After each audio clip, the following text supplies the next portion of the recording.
The house was too quiet. No laughter, no footsteps, not even the faint hum of the television my kids usually left running. Only the folded note on the kitchen counter, written on my wife's lawyer's stationery. She'd taken the kids, filed a restraining order. The words bled through my eyes like ink dissolving in water, unreadable yet unforgettable. I stood there, still in uniform, boots dusted with desert sand, hands trembling not from fear but from restraint. I'd fought men who wanted me dead, and I didn't flinch. Yet one piece of paper made my chest feel like it had been carved open with a dull blade. I made one call. 12 hours later, her lawyer's message lit up my phone. "Please, call it off. She'll drop everything. What did you do?" I didn't answer, because even I wasn't sure what I had just unleashed. She had planned it carefully. The timing wasn't random, it never is. She filed while I was still on foreign soil, where communication was patchy, where I couldn't defend myself. She thought distance would be her ally. It almost worked. But distance had taught me something else. Patience. A soldier's silence. A predator's stillness. I imagined her, rehearsing the story for her lawyer, for the judge, for the neighbors who would whisper about the abused wife and violent soldier. Lies layered with precision, waiting to be believed. She underestimated me. The note wasn't betrayal alone, it was performance. A carefully staged act meant to paint me as a monster while she vanished into the arms of someone else. I didn't need proof yet. My instincts were enough. She had always been restless. Restless people don't stay faithful, they build exits, and she had built hers. I didn't storm her door, didn't scream, didn't beg. Instead, I moved as I was trained. Quiet reconnaissance. Phone records, bank transactions, the glow of her online activity. Patterns emerged. Late-night calls to a number saved under a false name. Withdrawals timed around her yoga classes.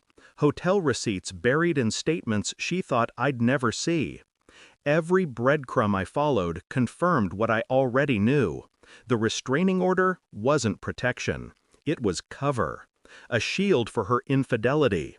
A preemptive strike to keep me silent while she rewrote our marriage into a tragedy with herself as the victim. Externally, I stayed calm. My neighbors saw me mowing the lawn. The cashier saw me buying milk. On the surface, I was steady.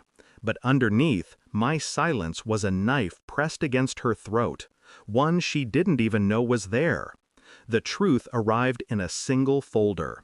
Photos, records, names. Her lover wasn't a stranger. He was someone I once called a brother, a man who toasted my deployment with a smile while planning his entry into my home. I didn't scream. I didn't even flinch. That night, I asked her to meet. She arrived with defiance in her eyes, ready to play the victim. I slid the folder across the table. Her face cracked. Not all at once. First a twitch in the corner of her mouth, then a tremor in her hands. Her eyes darted over the evidence, hunting for escape, but there was none. "I can explain," she whispered. I leaned back, silent. And that silence was louder than any accusation. Her lawyer had begged me to call it off. He didn't know I already had. The restraining order, the custody papers, the accusations, every weapon she forged against me turned to ash the moment truth surfaced. She couldn't drop it fast enough, couldn't erase her lies quickly enough.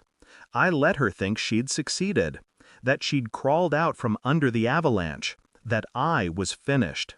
Then I made sure her parents knew, her friends. The very community she wanted to paint me as a monster before, now they watched her burn under the spotlight she had lit herself. She wasn't a victim anymore. She was a cautionary tale.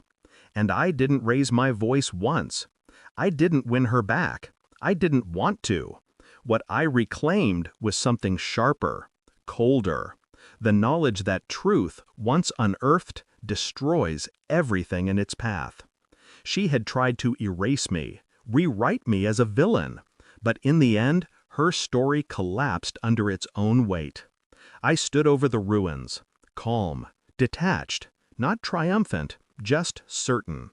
I had lost a wife, but I had also lost an illusion, and that was liberation.